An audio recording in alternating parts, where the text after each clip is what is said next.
দেখছিস উজ্জ্বল, গ্রামটা এখন আগের মতো আর নাই। আগে মানুষ সন্ধ্যা হলে মাঠে খেলতো, গল্প করতো, বসে আড্ডা দিত, আর এখন মানুষ বই পায়। দেখে চল এখন ছোট ছোট ক্লাবে নেশার সাথে ঘুরে। এভাবে চলতে গেলে গ্রামের ভবিষ্যৎটা নষ্ট হয়ে যাবে।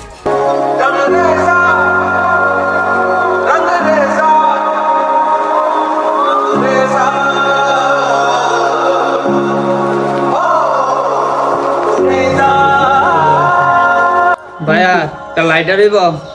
কিরে, তুই কি আবার নেশা করছস? ভাইয়া ছাড়তে পারি না। কি বুঝলাম না, মোশারফ ছেলেটা তো আগে অনেক ভালো ছিল, এরকম অবস্থা কিভাবে? আরে মাদক মানুষকে ধীরে ধীরে একবার শেষ করে দেবে। আমরা তাদের জন্য কি করতে পারতেছি না। পারবো, কিন্তু আমরা করলে তো হবে না। তাহলে আমরা কি করতে পারি? গ্রামের মুরব্বীদেরকে সাথে নিয়ে আর বড়রা যদি আমাদের সাথে থাকে, তাহলে ওরা সবাই আমাদেরকে বই পাবে। তাহলে কাজটা করতে আমাদের সুবিধা হবে। আচ্ছা, এখানে সময় নষ্ট করে লাভ নাই, মুরব্বীদের কাছে যাই, আমরা ওদের থেকে পরামর্শ নিলে মনে হয় ভালো হবে। আচ্ছা তো চল। আচ্ছা ঠিক আছে।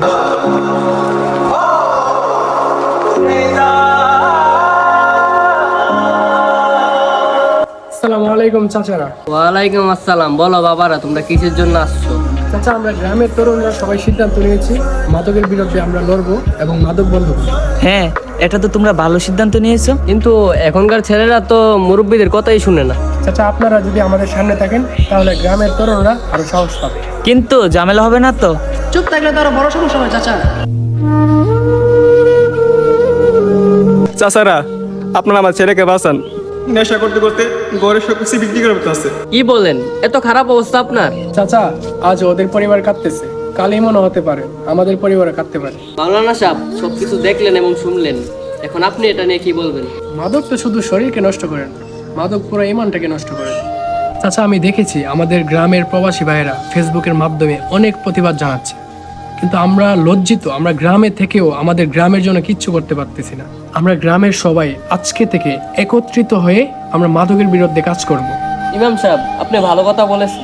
চাচা, আজকে থেকে আমাদের গ্রামবাসীরা সবাই একত্রিত হয়ে যারা মাদক সেবন করবেন এবং যারা মাদক বিক্রি করবে তাদের বিরুদ্ধে আমরা একটা অ্যাকশন নেব, কোনো ছাড় দেওয়া হবে না। জি ইমাম সাহেব, আপনার কথাই ঠিক আছে। তো চেয়ারম্যান সাহেব, আপনি কি বলেন? হ্যাঁ, আমিও তোমাদের সাথে একমত। ঠিক আছে ইমাম সাহেব, ঠিক আছে চাচা, আজকে থেকে আমরা সবাই একত্রিত হয়ে আমাদের অভিযান শুরু করব। ঠিক আছে, ইনশাল্লাহ। আসসালামু আলাইকুম এভরিওয়ান। এই ভিডিও থেকে আমরা কি শিখতে পারলাম?